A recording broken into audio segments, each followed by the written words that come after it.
కాలం పరుగులు పెడుతోంది. ఆ పరుగులో మనం ఎన్నో సంపాదించుకున్నాం, కాని అంతకంటే విలువైనవి ఎన్నో పోగొట్టుకున్నాం. ఈరోజు రవి 20 ఏళ్ల తర్వాత తన సొంత ఊరికి తిరిగి వచ్చాడు. ఎందుకు? తనకు జన్మనిచ్చిన, తన బాల్యాన్ని పంచిన ఆ పాత ఇంటిని అమ్మేయడానికి. ఆ ఇంటి ముందు నిలబడగానే రవి గుండె బరువెక్కింది. ఒకప్పుడు అదొక బృందావనం. చుట్టాల రాకతో, పిల్లల కేరింతలతో కళకళలాడేది.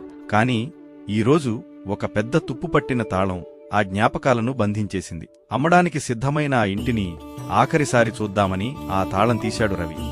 తలుపు తెరిచిన శబ్దం ఆ నిశ్శబ్దంలో ప్రతిధ్వనించింది. లోపల అడుగుపెట్టగానే ఆ ఇంటి గోడలు రవితో మాట్లాడడం మొదలుపెట్టాయి. ఆ ధూళిపట్టిన నేల, ఆ వెలసిపోయిన రంగులు అన్నీ గతాన్ని గుర్తుచేస్తున్నాయి. ఒక్కసారిగా కాలం వెనక్కి వెళ్ళింది. అది రవి బాల్యం. అదొక స్వర్ణయుగం. అప్పుడు ఇల్లు అంటే 4 గోడలు కాదు, 40 మంది మనుషులు. పొద్దున్నే కోడికోత కన్నా ముందే మా ఇంట్లో సందడి మొదలయ్యేది. అమ్మమ్మ గొంతు, బావి దగ్గర నీళ్ల చప్పుడు, వంటింట్లో గరిటెల శబ్దం, అవే మా అలారాలు. మా ఇంట్లో బాత్రూమ్ ఒక్కటే ఉండేది. కాని ఆశ్చర్యమేంటంటే స్కూల్ టైంకి ఎవరూ లేట్ అయ్యేవారు కాదు.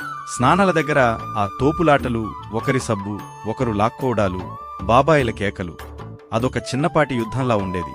కాని అందులోనూ ప్రేమే ఉండేది. అప్పట్లో నాకు, నీకు అనే తేడాలు లేవు. వండుకుంటే గంపెడు అన్నం, వడ్డించుకుంటే ఆకు నిండా ఆప్యాయత. ఎవరికి ఏది ఇష్టమో అడగడం ఉండేది కాదు. వండిందే మహాప్రసాదం. పచ్చడి మెతుకులైనా సరే 10 మందితో కలిసి తింటే ఆ రుచి వేరు కదా. అది 1998 అనుకుంటా. ఆ ఏడాది ఆకాశం మా మీద పగబట్టింది. ఏకధాటిగా కురిసిన వానికి మా పొలాలన్నీ సముద్రాల్లా మారిపోయాయి. ఆరుగాలం కష్టపడి పండించిన పంట కళ్ల ముందే నీళ్లపాలైంది. అప్పుడు పెద్ద నాన్న తాతయ్యతో అంతా అయిపోయింది నాన్న, ఇంకేం మిగిలింది? పంట చేతికొస్తుందన్న నమ్మకంతో షావుకారు దగ్గర అప్పు తెచ్చా. ఇప్పుడు ఆ వడ్డీలు ఎలా కట్టాలి, అసలెలా తీర్చాలి? అందరూ భయంతో వణికిపోతున్నారు. కాని ఆ ఇంట్లో ఒక్కరు మాత్రం నిశ్చలంగా ఉన్నారు. ఆయనే మా తాతయ్య. సముద్రం ఎంత గంభీరంగా ఉంటుందో ఆయన కూడా అంతే నిశ్శబ్దంగా ఉన్నారు. తాతయ్య, అప్పుడు ఏమైందిరా? వాన పడితే పంట పోయింది, కాని మన ప్రాణాలు పోలేదు కదా, ఎందుకురా అంత భయం? అప్పుడు పెద్ద నాన్న తాతయ్యతో పరువు పోతుంది నాన్న. అప్పుల వాళ్లు ఇంటి ముందు నిలబడితే ఆ అవమానం తట్టుకోలేం.